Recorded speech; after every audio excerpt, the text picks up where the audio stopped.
అందరికీ నమస్కారం. ఈరోజు మనమొక అద్భుతమైన జానపద కథ గురించి మాట్లాడుకోబోతున్నాం. అధికారం, ద్వేషం ఇవన్నీ రాజ్యమేలుతున్నప్పుడు ఒక చిన్న ఆయుధం, అదే దయ, ఎంత పెద్ద మార్పు తీసుకురాగలదో చెప్పే కథ ఇది. కథలో మన హీరో పేరు చిచ్చరపిడుగు. అతని ప్రయాణం మనల్ని నిజంగా ఆశ్చర్యపరుస్తుంది. సరే, ఇంకెందుకు ఆలస్యం, పదండి కథలోకి దూకేద్దాం. ఒక్కసారి ఆలోచించండి, ఒక పసివాడిని మనుషులు కాదు, అడవి, ప్రకృతి పెంచితే ఏమవుతుందో ఊహించడానికి భలే ఉంది కదా. ఈ ఒక్క ప్రశ్నలోనే మన కథ మొత్తం సారాంశం దాగి ఉంది. మరి మన కథానాయకుడి విధిని, అతని శక్తులను ప్రకృతి ఎలా తీర్చిదిద్దిందో చూద్దామా? మొదటి భాగం రాజద్రోహం. కథ ఇక్కడ్నుంచే మొదలవుతుంది. ఒక పసివాడి జీవితాన్ని పూర్తిగా మార్చేసిన ఒక పెద్ద కుట్రకు ఇక్కడే బీజం పడింది. సరే, కథలోకి వెళ్తే ఒక రాజ్యానికి యువరాజు పుట్టాడు. అంతా సంతోషం. కాని ఆ సంతోషం ఎంతోసేపు నిలవలేదు. పాపం, ప్రసవంలోనే తల్లి రాణి చనిపోతుంది. కొంతకాలానికి రాజు ఇంకో పెళ్లి చేసుకుంటాడు. ఇక్కడే అసలు సమస్య మొదలైంది. వచ్చిన సవతి తల్లి గుండెలో ప్రేమలేదు, కేవలం అసూయ. ఆ పసివాడు సింహాసనానికి అడ్డంకిని భావించింది. ఎలాగైనా వాణ్ణి అడ్డు తొలగించుకోవాలి. ఇదే ఆమె టార్గెట్. ఆమె ఎంత క్రూరంగా ఆలోచించిందో చూడండి. సైనికుల్ని పిలిచి, ఈ పిల్లాడిని తీసుకుపోయి చంపేయండి, రుజువుగా వాడి కళ్ళు నాకు తీసుకురండి అని ఆజ్ఞాపించింది. అంటే చూడండి, కేవలం చంపడమే కాదు, ఆ కళ్ళు తీసుకురమ్మనడంలో ఆమెలోని పైశాచికత్వం, ఆ క్రూరత్వం మనకు అర్థమవుతోంది. అధికారం కోసం ఎంతకైనా తెగించే రకమన్మాట. కాని కథ ఇక్కడే ఒక సూపర్ ట్విస్ట్ తీసుకుంటుంది. రాణి ఆజ్ఞ ఎంత క్రూరంగా ఉన్నా సైనికులకు ఆ పసివాడిని చూసి జాలేసింది. వాళ్ళేం చేశారంటే, ఆ బాబుని చంపకుండా ఒక చీమల పుట్ట దగ్గర వదిలేశారు. మరి రాణికి రుజువు కావాలి కదా, అందుకే ఒక మేకను చంపి దాని కళ్లను తీసుకువెళ్లి రాణికిచ్చారు. చూడండి, వాళ్లు అధికారానికి భయపడినా మనస్సులో ఉన్న కాస్త మానవత్వం, ఆ చిన్న చర్య ఆ బాలుడి తలరాతనే కాదు, మొత్తం రాజ్యం భవిష్యత్తునే మార్చేసింది. ఇక రెండవ భాగం ప్రకృతి సంరక్షకులు. సరే, మనుషులైతే ఆ పసివాడిని వదిలేశారు. మరి అడవి ఏం చేసింది? ప్రకృతి అతన్ని ఎలా కాపాడుకుందో ఇప్పుడు చూద్దాం. అతని పెంపకం గురించి చెప్తే నిజంగా ఆశ్చర్యపోతాం. అమ్మలా ఆ చీమల పుట్టే అతన్ని పోషించింది. తండ్రిలా ఒక మామిడి చెట్టు నీడనిచ్చింది. ఆ తరువాత దేవుడు పంపినట్టే ఒక దయగల తోటమాలి కంటబడ్డాడు. పిల్లల్లేని ఆ తోటమాలి అతన్ని తన సొంత కొడుకులా పెంచుకున్నాడు. అంటే అతను పెరిగింది మనుషుల మెజ్జ కాదు, పూర్తిగా ప్రకృతి ఒడిలో అనమాట. అందుకేనేమో ప్రకృతితో అతనికి అంత బలమైన బంధం ఏర్పడింది. ఏళ్లు గడిచిపోయాయి. ఆ బాబు ఇప్పుడు ఒక యువకుడుగా ఎదిగాడు. తోటమాలె దగ్గర ఉంటూ అన్ని విద్యలు, యుద్ధకళలు నేర్చుకున్నాడు. అంతా బాగానే ఉంది కాని అతనిలో ఒక ప్రమాదకరమైన రహస్యం కూడా పెరుగుతోంది. ఏంటంటే, అతను అచ్చు గుద్దినట్టు వాళ్ల నాన్న, అంటే ఆ రాజులాగే ఉన్నాడు. ఆ రాజసం, ఆ ముఖకవళికలు అన్నీ సేమ్ టు సేమ్. సరిగ్గా ఈ పోలికే ఇప్పుడు అతని విధిని మళ్లీ రాజకోటవైపు లాక్కెళ్లబోతోంది. మూడవ భాగం రాణి వేసిన కొత్త ఎత్తుగడలు. విధి మళ్లీ వాళ్ళిద్దర్నీ ముఖాముఖి నిలబెట్టింది. ఆ కుర్రాడు బతికే ఉన్నాడని రాణికి తెలిసిపోయింది.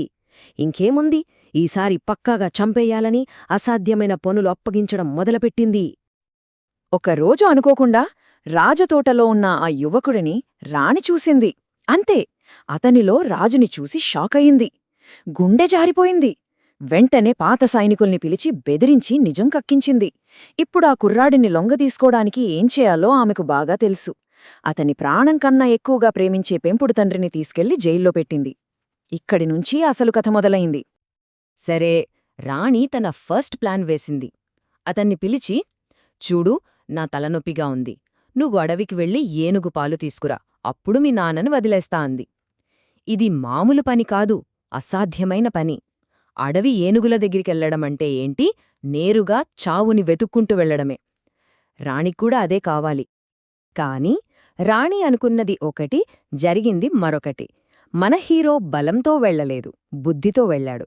ఏనుగులు ఉండే చోటికి వెళ్లి ఆ ప్రదేశమంతా శుభ్రం చేశాడు. తన సేవతో వాటి మనసు గెలుచుకున్నాడు. అతని వినయానికి, సేవకు ఆ ఏనుగులు ఫిదా అయిపోయాయి. పాలివ్వడమే కాదు, ఏకంగా రాజమర్యాదలతో రాజ్యం సరిహద్దు వరకు ఎస్కాట్ ఇచ్చి పంపించాయి. చూశారా, దయ అనే ఆయుధం ముందు ఏనుగుల బలం కూడా పనిచేయలేదు. ఫస్ట్ ప్లాన్ ఫెయిల్ అవడంతో రాణికి ఇంకా పట్టుదల పెరిగింది. ఈసారి ఇంకా డేంజరస్ టాస్క్ ఇచ్చింది. నా తలనొక్కి ఇంకా ఎక్కువైంది, ఇప్పుడు నువ్వు పులి పాలు తీసుకురావాలి అంది. పులి దగ్గరికెళ్ళి పాలు తేవడమా అంటే పులి నోట్లో తలపెట్టడమే. ఈసారి అతను ఖచ్చితంగా చస్తావని ఆమె గట్టిగా నమ్మింది. మళ్ళీ అదే సీన్ రిపీట్. అతను మళ్ళీ తన సూపర్ పవర్ అంటే దయని వాడాడు. అడవిలో నొప్పితో బాధపడుతున్న ఒక ఆడపులిని చూశాడు. భయపడ్లేదు. ధైర్యంగా దాని దగ్గరికెళ్ళి కాలిలో గుచ్చుకున్న ఒక పెద్ద ముల్లుని తీసేశాడు. అంతే, ఆ తల్లి పులికి కృతజ్ఞతతో కళ్లల్లో నీళ్లొచ్చాయి. పాలివ్వడమే కాదు, ఈసారి ఏకంగా పులుల గ్యాంగ్ మొత్తం అతనికి బాడీగార్డ్స్లా రాజ్యం వరకు తోడొచ్చింది. దీన్ని బట్టి ఏమర్థమవుతుంది? క్రూరత్వం కన్నా కరుణకే పవర్ ఎక్కువ కదా. ఇక 4వ భాగం. ఒకే ఒక్క లెటర్ మొత్తం తలరాతనే మార్చేసింది. 2 సార్లు ఫెయిల్ అయిన రాణి ఈసారి final and most dangerous plan వేసింది. ఒకే ఒక్క లెటర్, కానీ అది మామూలు లెటర్ కాదు, అతని మరణ శాసనం. తన ప్లాన్స్ ఏవీ వర్కౌట్ కాకపోవడంతో రాణికి విసుగొచ్చేసింది. ఈసారి తన చివరి అస్త్రాన్ని బయటకు తీసింది. ఏంటంటే, తన సోదరుడు అవంతి దేశపు రాజుకే ఒక సీల్డ్ లెటరిచ్చి ఈ కుర్రాడిని అక్కడికి పంపింది. అంటే తన చేతికి రక్తం అంటించుకోకుండా తన తమ్ముడితోనే ఈ పని కానిచ్చేయాలన్నది ఆమె ప్లాన్. మరి ఆ లెటర్లో ఏముంది? సింపుల్, ఇతను నా సవతి కొడుకు, రాగానే విషం పెట్టి చంపే, అంతే. పాపం, ఆ యువకుడు ఏమీ తెలియకుండా ఆ లెటర్ని చాలా నమ్మకంగా పట్టుకుని వెళ్తున్నాడు. తన చావుని తనే మోసుకెళ్తున్నాడని అతనికి తెలీదు. కానీ ఇక్కడి అసలు సిస్సులైన ట్విస్ట్.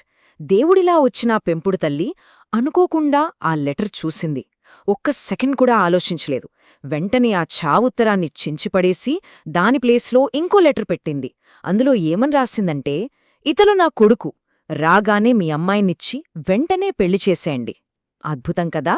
ద్వేషాన్ని ప్రేమతో ఎలా జయించవచ్చో చెప్పడానికి ఇంతకన్నా మంచి ఉదాహరణ ఉంటుందా? పాపం, మన హీరోకి ఏం తెలియదు. తన జేబులో ఉన్న ఆ చిన్న కాగితం తన ఫేట్నే మార్చేసిందని అతనికి తెలియదు. 7 రాత్రులు 7 పగళ్లు ప్రయాణం చేసి అవంతి నగరం చేరుకున్నాడు. తను చావు దగ్గరికి వెళుతున్నాను అనుకున్నాడు. కాని విధి అతని కోసం పెళ్లిని, ఒక రాజ్యాన్ని సిద్ధం చేసి ఎదురుచూస్తోంది. ఇక చివరి భాగం, న్యాయం మరియు ఒక కొత్త రాజ్యం. కథ క్లైమాక్స్కి వచ్చేసింది. తలరాతలు ఎలా తారుమారాయో, చివరికి న్యాయం ఎలా నిలిచిందో చూసేద్దాం. రాణి వేసిన ప్లాన్ రివర్స్ అయింది. అవంతి రాజు ఆ కుర్రాణ్ణి చూడగానే గుర్తుపట్టేశాడు.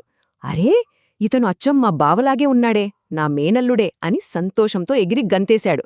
ఇంకేముంది, వెంటనే తన ఒక్కగానొక్క కూతుర్నిచ్చి పెళ్లిచేసి ఆ రాజ్యానికే యువరాజుని చేసేశాడు.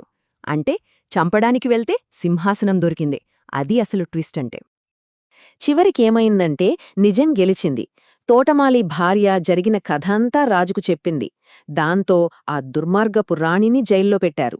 ప్రాణాలకు తెగించి తన కొడుకుని కాపాడిన ఆ మంచి తోటమాలిని పిలిచి ఘనంగా సత్కరించారు. అన్నింటికన్నా ముఖ్యంగా ఇన్నాళ్ల తర్వాత తండ్రి కొడుకులు కన్నీళ్లతో ఒకరినొకరు కలుసుకున్నారు. కథ హ్యాపీ ఎండింగ్. మొత్తానికి ఈ కథ మనకు ఏం నేర్పిస్తోంది? ఒక పదునైన కత్తికన్నా కరుణ, దయకే ఎక్కువ పవరుంటుందా? అధికారం, బలం ముందు తెలివి, దయ అనేవి బలహీనతలు కావు, అవే అసలైన ఆయుధాలు అని ఈ కథ బలంగా చెప్తోంది. దీని గురించి ఏమంటారు? ఆలోచించండి.